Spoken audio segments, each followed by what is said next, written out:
Donc bonjour à tous. Donc nouveau chapitre, en tout cas chapitre que j'ouvre. Et donc dans ce chapitre, on va entre guillemets un peu s'amuser. Quand je dis m'amuser, c'est que j'adore lire des livres anciens. Donc du coup, que ce soit en anglais, que ce soit dans d'autres langues, etc. Et donc du coup, on découvre énormément de choses, bien entendu. Ces livres, bien entendu, sont généralement pas connus du grand public, sauf bien entendu à ceux qui adorent lire et qui sont curieux. Et donc du coup, je vais dédier un chapitre à ce que j'appelle les preuves. Donc les preuves que l'homme noir est égal à l'homme originel, est égal à l'homme des nations. Donc souvent, on va voir dans ce chapitre, en tout cas c'est des vidéos que je ferai assez facilement et que je publierai assez régulièrement. Donc je publierai des livres de entre guillemets, n'importe, en tout cas dans n'importe quel type de langue, et on verra qu'il y a des choses, je pense, que vous n'êtes pas prêt à entendre, et sûrement à voir, et sûrement également à lire. Ok? Donc du coup, ce sera des chapitres, en tout cas ce sera des chapitres, ce sera des vidéos souvent assez courtes, car je vais vous donner à chaque fois dans, entre guillemets, entre tous les livres, en tout cas tous les livres, je vais pas toujours, en tout cas, je vais structurer ce que je fais, c'est-à-dire je vais donner une preuve par une preuve, ok? Comme ça, on aura X vidéos et vous aurez le temps de lire, etc. Ok? Donc voilà, voilà. On commence par Hérodote, donc la preuve 1, entre guillemets, donc Hérodote. Donc il faut savoir que ce sont des preuves que je ne ferai pas du tout dans l'ordre. C'est-à-dire que parfois je passerai de Hérodote, je ferai du Beethoven, je ferai du Clovis, etc. etc. Donc en fait, il n'y a pas vraiment d'ordre. Donc du coup, quand je dis preuve 1, preuve 2, preuve 3, bon, il n'y a pas d'ordre entre guillemets structurel dans le sens du temps. Ok, bon là, Hérodote c'est assez connu, donc du coup j'ai commencé par le père de l'histoire, mais vous verrez qu'en de manière générale, ce ne sera pas du tout structuré. En tout cas structuré dans le temps. Ok, donc je peux parfois partir de Hérodote à aller directement au XVIIe, XVIIIe siècle, par exemple. Ok, donc il n'y a pas vraiment d'ordre dans l'épreuve. Ok. Donc commençons avec Hérodote, donc Hérodote le père de l'histoire, donc on va lire l'un de ses livres historiques, l'un des livres les plus connus pour un géographe, voire même un historien, et donc ce fameux livre c'est l'histoire, ok, les histoires, l'histoire, ok. Donc ne vous inquiétez pas, je vous mettrai le lien euh, en bas de ma vidéo, bien entendu, et comme ça, vous pourrez lire tout simplement ce livre qui est magistral. Il dit énormément de choses à l'intérieur. Bien entendu, des fois, je reviendrai sur Hérodote. Il dit, en tout cas, il décrit énormément de peuples. Donc on va juste parler entre guillemets des Égyptiens. Et la prochaine fois, ce sera les Arabes, etc., etc. Donc, comme je vous ai dit, ce ne sera pas forcément structuré, c'est-à-dire dans le temps. Des fois, je reviendrai sur Hérodote, et etc., etc. Donc, les chiffres 1, 2, 3, 4, 5, 6, je sais, là j'ai mis une Hérodote, mais je pense que je vais même sûrement enlever le numéro. Mais bon, après, je verrai plus tard dans mes vidéos. Donc, qui est Hérodote? Donc, Hérodote est considéré comme le père de l'histoire, donc je pense que je ne vous apprends rien. Donc, regardez ici, c'est le père de l'histoire. Donc, il est né 5 siècles avant le zéro chrétien, je le précise bien, vous verrez beaucoup plus tard pourquoi je dis ça. Et donc, regardez ici, Hérodote mentionne souvent Ératène de Miclée, en lui donnant le titre d'historien, mais c'est lui qui sera considéré comme le premier véritable historien. Cicéron l'a surnommé le père de l'histoire, au de sa grande œuvre, les histoires, donc c'est le livre que je vais vous présenter, etc. Bon voilà. Ok, donc, père de l'histoire, c'est un historien géographe qui, si on considère l'an zéro chrétien, entre guillemets, donc il est très très très ancien. Il est très ancien pour l'Europe. Okay, c'est lui qui a voyagé dans pas mal de contrées, c'est un livre magistral, c'est un livre qu'on doit avoir dans sa bibliothèque, c'est un livre qu'on doit lire, et c'est un pur chef-d'œuvre. Okay, et donc à l'intérieur, il dit des choses extraordinaire sur l'origine, on va dire, de différents peuples qu'il visite, et on va voir que à l'intérieur, il y a des choses que vous verrez qui sont assez bizarroïdes. Quand je dis bizarroïdes, dans le sens où par rapport au quart d'aujourd'hui, il y a un très gros problème. Ok? Donc voilà, voilà. En tout cas, je vous le présente, c'est un historien très ancien, plus ancien que nous tous réunis, et donc du coup, lui, lorsqu'il voyage, il a vu des choses, donc s'il a vu des choses, forcément, bien entendu, à son époque, ces choses étaient vraies, bien entendu, hein. Donc ça, il faut bien dire que ce qu'il visite, ce qu'il voit, il nous le décrit, et il nous parle. Donc nous, aujourd'hui, moi, aujourd'hui, ou X après, on a vécu bien après lui, donc c'est pas moi, bien entendu, qui va commenter ce qu'il voit. Ok? Donc voilà. Donc lisons. Donc dans les histoires, dans son livre 2, il parle de l'origine des Égyptiens. Comment étaient les Égyptiens? Ok? Dans son livre 2. Regardez ici. Ici, je vais un peu, je vais pas tout lire, je pense. Je vais pas tout lire. Regardez ici. Donc, dans son livre 2, regardez ici. Comment, en effet, pourrait-il se faire qu'une colombe rendit des sons articulés et lorsqu'ils ajoutent que cette colombe était noire. Donc la colombe était noire, donc c'est une colombe qui était noire, il nous donne à entendre que cette femme était égyptienne. La colombe, c'est la femme, donc du fait que la colombe est noire, automatiquement, la femme est égyptienne. On comprend très rapidement que égyptien égale noir. Ok? Donc Hérodote nous dit que les Égyptiens sont noirs. Je répète, il dit que la colombe était noire, donc la colombe en fait c'est la femme, et quelque chose qui est noir, c'est forcément égyptien. Donc c'est un historien qui est né 5 siècles avant l'an zéro chrétien. Retenez cela bien. Ok. Ensuite, on continue. Regardez ici, ici encore dans son livre. Bon, là, il parle de l'Éthiopie, de la Libye, de l'Égypte. On va lire ici. Donc, un homme capable de raisonner sur ces matières peut trouver ici plusieurs preuves qui n'est pas même vraisemblable que les débordements du Nil dérivent de cette cause. La première et la plus forte vient des vents. Ceux qui souffrent de ce pays-là sont chauds. La seconde se tire ce qu'on ne voit jamais en ce pays, ni pluie ni glace.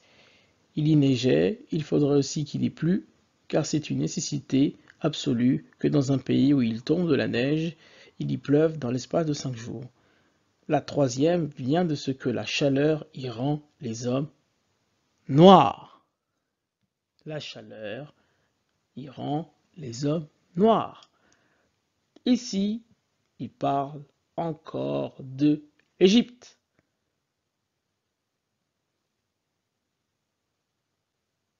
Donc, ici, il nous dit que quand on est noir, on est égyptien.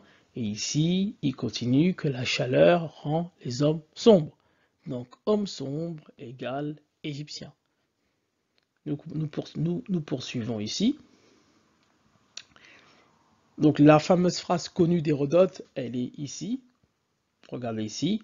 Les Égyptiens pensent que ces peuples sont des descendants d'une troupe de Sésostris. Des troupes de Sésostris, pardon. Je le conjecturerai aussi sur 2 indices. Le premier, c'est qu'ils sont noirs et qu'ils ont les cheveux crépus. Donc là, regardez ici, il dit que les Égyptiens sont noirs et ont les cheveux crépus. Puisqu'ils ont cela de commun avec d'autres peuples, le second et le principal, c'est que les Colchidiens, les Égyptiens et les Éthiopiens sont les seuls hommes qui se fassent circoncire de temps mémorial. Et là, on conclut directement que Colchidiens, Égyptiens, Éthiopiens sont noirs. Donc Éthiopien, c'est quelque chose que nous avons vu il n'y a pas très longtemps. Donc Éthiopien, souvenez-vous, ça veut dire homme du centre, homme noir du centre. donc les hommes qui viennent, bien entendu, du centre, entre guillemets, de la terre, entre guillemets, hein. Donc le centre, on a vu que les Éthiopiens, en réalité, ce sont les Cananéens ou ce qu'on appelle les Juifs, bien entendu, hein. Donc ce sont des personnes noires, et donc ici, regardez, colchidiens, égyptiens, même si à la place d'Éthiopiens, on peut mettre Juifs, hein, si vous voulez, mais bon, on viendra, on y viendra plus tard si vous voulez encore plus de preuves, mais on va toujours les appeler les Éthiopiens, hommes du centre, tout simplement, hein. Donc colchidiens, égyptiens, éthiopiens sont les seuls hommes qui se fassent circoncire de temps mémorial. Okay, les Phéniciens, les Syriens de la Palestine conviennent eux-mêmes qu'ils ont appris la circoncision des Égyptiens. Donc c'est-à-dire que les Phéniciens et les Syriens ont appris la circoncision des hommes noirs, ici, hein. Mais les Syriens y habitent sur les bords du Thermodon ou de Thermanus, et les Macrons, leurs voisins, avouent qu'ils tiennent qu'ils tiennent depuis peu des colchidiens. Or, ce sont là les seuls peuples qui pratiquent la circoncision. Et encore, paraît-il, qu'en cela, ils ne font qu'imiter les Égyptiens. Comme la circoncision paraît chez les Égyptiens et les Éthiopiens, donc chez les hommes noirs, remonter à la plus haute antiquité, je ne saurais dire laquelle de ces deux nations le tient de l'autre. Donc lui, il ne sait pas si les Égyptiens ou les Éthiopiens, on ne sait pas si, en tout cas pour lui, il ne sait pas si c'est les Égyptiens ou ces Éthiopiens qui ont commencé la circoncision. Okay, tellement ces peuples sont proches, tellement ils sont anciens, donc lui-même se pose la question. Regardez, hein, remonter à la plus haute Antiquité, je ne saurais dire, ok, à l'égard des autres peuples, ils l'ont prise des Égyptiens par le commerce qu'on fait avec eux, je me fonde, ok, les Grecs, les Phéniciens qui fréquentaient les Grecs ont perdu la coutume, qui tenaient des Océanes, ok, donc on voit que les Grecs, il dit que les Grecs ont perdu la coutume qu'ils ont appris des Égyptiens, de fait, de circoncire les nouveaux-nés. Donc regardez, donc conclusion ici, donc Hérodote qui est né 5 siècles entre guillemets avant l'an 0, donc qui est beaucoup plus ancien que vous, que moi, que X personnes, nous dit que Égyptiens, nous dit que Éthiopiens, nous dit que Colchidiens sont noirs. Noir égale Égyptien égale Éthiopien égale Colchidien. En sachant que les Colchidiens, bon, je verrai un peu plus tard, je vous ferai entre guillemets un cours pour les Colchidiens. Colchidiens, entre guillemets, c'est un peu l'origine de Abraham. Ok, mais bon, ça on verra un peu plus tard. Donc du coup, un petit rappel ici par rapport à Bibélé, donc par rapport à la Bible. Donc le chapitre de Moïse. Donc je vais pas tout lire, mais souvenez-vous l'histoire entre guillemets de Moïse. Et là, on va vous lire. Donc ici, le roi d'Égypte parla aux sages-femmes des Hébreux nommées l'une Shifra et l'autre Pua. Il leur dit, quand vous accoucherez les femmes des Hébreux et que vous les verrez sur les ciels, si c'est un garçon, faites-les mourir. Si c'est une fille, laissez-la vivre. Ok? Donc ici, le pharaon dit que, en tout cas, dit entre guillemets à sa famille égyptienne, entre guillemets, il dit que si les femmes des Égyptiens accouchent d'un garçon, il les tue, et s'ils accouchent d'une fille, il les laisse. Ok? En gros, c'est ça. Ok? Et regardez ici, alors Pharaon donna cet ordre à tout son peuple, vous jeterez dans le fleuve tout garçon qui naîtra, et vous laissez vivre toutes les filles. Ok? Donc ça, c'est dans l'Exode chapitre 1. Ok? Donc, pourquoi je vous précise cela? Vous allez rapidement comprendre. Donc du coup, dans l'Exode chapitre 2, donc c'est la suite. Donc qu'est-ce que je voulais vous lire? Voilà, ici. Donc, un homme de la maison de Lévi avait pris pour une femme une fille de Lévi. Cette femme devint enceinte et enfanta un fils. Elle vit qu'il était beau et le cacha pendant 3 mois. Ne pouvant plus le cacher, elle prit une caisse de jonc, elle enduisit de bitume et de bois. Elle y mit l'enfant et le déposa parmi les roseaux sur le bord du fleuve. La sœur de l'enfant se tint à quelques distances pour savoir ce qui lui arrivait. Donc la fille du pharaon descendit au fleuve pour se baigner et ses compagnes se promenèrent le long du fleuve. Elle aperçut la caisse au milieu des roseaux et elle envoya sa servante pour la prendre. Elle l'ouvrit, elle vit l'enfant, c'est un petit garçon qui pleurait. Elle eut pitié et elle dit, c'est un enfant des Hébreux. Alors la sœur de l'enfant dit à la fille du pharaon, veux-tu que j'aille te chercher une nourrice parmi les femmes des Hébreux pour aller de cet enfant? Va, lui répond la fille de pharaon. La jeune fille alla chercher la mère de l'enfant. La fille de Pharaon lui dit, emporta cet enfant, allaite-le-moi, je te donnerai son salaire. La femme prit l'enfant, et il grandit. Elle amena la fille de Pharaon, il lui fut pour elle comme un fils, et lui donna le nom de Moïse, car elle dit, il a retiré des eaux. Donc ici, on précise bien que c'est la fille de Pharaon. Ok? On voit que la fille de Pharaon, entre guillemets, en fait, a élevé celui qu'on appelle Moïse. Ok? La question qu'il faudrait que vous posez, c'est, bon, la servante qui a trouvé Moïse directement, elle savait que c'était quelqu'un qui venait des Hébreux. Vu qu'il venait de la rivière, forcément, elle s'est dit c'est un enfant des Hébreux. Forcément, ça ne peut pas être un Égyptien. Ok. Et on s'aperçoit que Moïse a grandi avec la fille du Pharaon. Or, Pharaon lui-même, si Moïse a grandi avec la fille du Pharaon, ça veut dire que le Pharaon, lui, ne savait pas que Moïse était un Hébreu. Forcément. Bah oui. Et comment ça se fait qu'il n'a pas reconnu que c'était un Hébreu? Car Moïse avait tout simplement la même couleur de peau que lui. Parce que si Moïse avait une couleur différente du Pharaon, automatiquement, si par exemple, imaginons que le Pharaon est un homme occidental, on va dire, est un homme rouge ou blanc, peu importe comment vous le dites, en réalité c'est rouge, mais bon, on va dire, voilà, peu importe, et que Moïse était noir, forcément, il aurait vu que Moïse était différent de lui, donc il aurait tué. Ok? Inversement, donc si le pharaon était noir et que Moïse était blanc, entre guillemets rouge, il aurait vu que c'était un juif, donc il l'aurait tué. Donc automatiquement, cette configuration-là n'a pas eu lieu. Donc si elle n'a pas eu lieu, c'est très simple, car Pharaon et Hébreu étaient de la même couleur de peau. Donc c'est pour ça que dans les films, vous verrez toujours la couleur de peau de Moïse, idem avec la couleur de peau de Pharaon. Donc c'est soit l'un, soit l'autre. Donc soit les Égyptiens à l'origine étaient rouges, soit les Égyptiens à l'origine étaient noirs. Or, nous avons vu par Hérodote que les Égyptiens à l'origine étaient noirs. Donc automatiquement, Moïse est noir. Et donc ça veut dire que Égyptien, quand on dit Égyptien, vous dites homme noir, et quand vous dites juif, vous dites automatiquement homme noir. Et ce qui est logique, en vue de ce que nous avons étudié, et en vue du terme, bien entendu, de Éthiopie. Car nous avons vu que Éthiopie, en réalité, c'est les hommes du centre, ça veut également dire les hommes de Dieu, ça veut également dire juif. Ok? C'est ce qu'on nous en voit, bien entendu, beaucoup plus tard, si vous voulez. Ok? Donc, quand vous êtes égyptien, vous êtes, entre guillemets, noir. Quand vous êtes juif, vous êtes automatiquement noir. Et donc, conclusion, donc égyptien égale homme noir, donc juif égale homme noir, ce qui est logique, mais ça, ce sont des choses que nous avons déjà vues, et ça confirme ce que nous sommes en train de dire et ce que nous étudions depuis nos premières vidéos.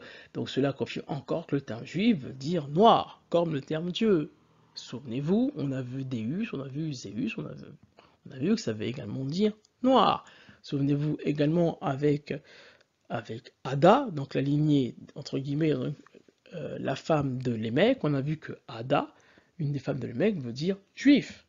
Donc c'était l'une des premières femmes juives, entre guillemets, car Ada veut dire juif, donc Ada veut dire Yuda. Yuda, ça veut dire Judas, hein. Donc Yuda, en hébreu occidental, donc ça j'ai mis niveau 1, ça veut dire juif et ça veut dire Dieu, car Dieu veut dire juif, donc Dieu veut dire Yuda. Dieu c'est en latin, entre guillemets, c'est-à-dire en français si vous voulez. Okay, donc la racine consonantique c'est D, donc il reste le D. Okay, à l'origine il n'y a pas de voyelle, donc il reste que D. D égale D de Yuda, et forcément on a vu que Dieu veut dire Yuda. Donc automatiquement, bien entendu, c'est pour ça que Dieu bénit son peuple, car ce peuple veut également dire lui-même, tout simplement. Hein, on verra un peu plus tard que Dieu veut également dire hébreu, mais ça, ce sera, on va dire, une vidéo beaucoup plus... Bon, ce sera un peu plus loin dans l'année, je vous ferai une vidéo des réflexions que je me fais, bien entendu, régulièrement, de qu'est-ce qui est Dieu, etc. Ça va être aussi passionnant et ça va, on va dire, également ouvrir votre esprit, puisque souvent on me pose la question de quelle religion je suis, etc. J'essaierai d'y répondre dans ce type de vidéo. Vous verrez les grandes réflexions, bien entendu, que je me pose. Ok? Donc voilà. Donc preuve numéro 1, Hérodote, donc le père de l'histoire. Donc on a vu l'un de ses livres, euh, les histoires. Ok? Et donc on a vu que Égyptiens, Éthiopiens, Colchidiens étaient noirs. Bien entendu, ce n'est pas le seul livre qui dit cela, bien entendu, c'est juste un petit aperçu de ce livre magnifique d'Hérodote. Ok, donc voilà, j'espère que la vidéo vous a plu. Étudions, étudiez, ciao ciao.